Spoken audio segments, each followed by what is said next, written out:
This is a really simple Christmas light decoration that John put together for his driveway. He used off-the-shelf electrical conduit and maker pipe connectors to make this. It's really cool. It's just a nice little canopy of lights that you can drive under and looks fantastic with the rest of the Christmas decorations there in their yard. And this is really cool. We can see it's pretty simple to accomplish. Basically, we can see that there are long horizontal spans of conduit, and we don't generally recommend that you do spans this long, just because conduit on its own is fairly weak. That's why we made the connector system, so you could build projects and reinforce them, with bracing and whatnot. And he actually did that here, but it looks like in the middle of this long span, he used the coupling from Maker Pipe, which is just two pieces that clamp together around the two pieces of conduit, and you clamp those in place to, secure those two pieces kind of, end to end, if you will.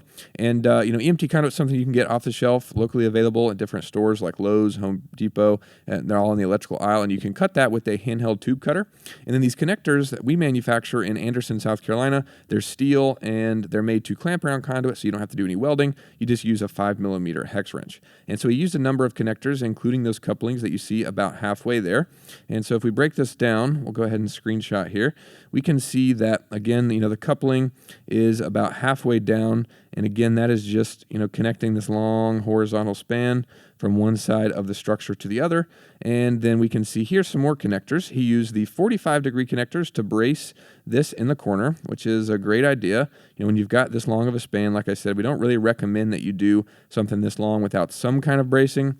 This isn't supporting that much weight. It's just these lights on there, which I guess you could say are pretty light. Oh boy. But you...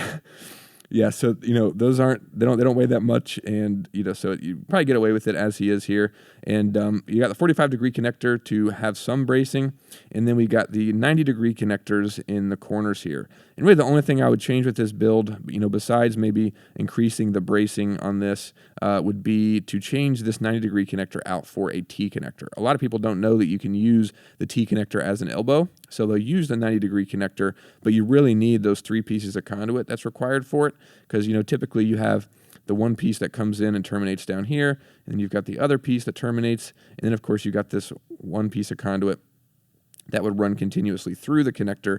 Now, you could connect these together if you had this one piece of conduit, going back to the other connectors. I could see that being really helpful and would help with the rigidity, and you could use the 90-degree connector in that scenario. But otherwise, I would just use the T connector. It's cheaper, and it allows you to do those elbows in a lot stronger way. So that's just something to keep in mind if you're recreating this, or just in general if you're working on projects. But that's really simple, just the couplings in the middle. Then we got the 45-degree bracing, the 90s, and really just repeat this on the other side.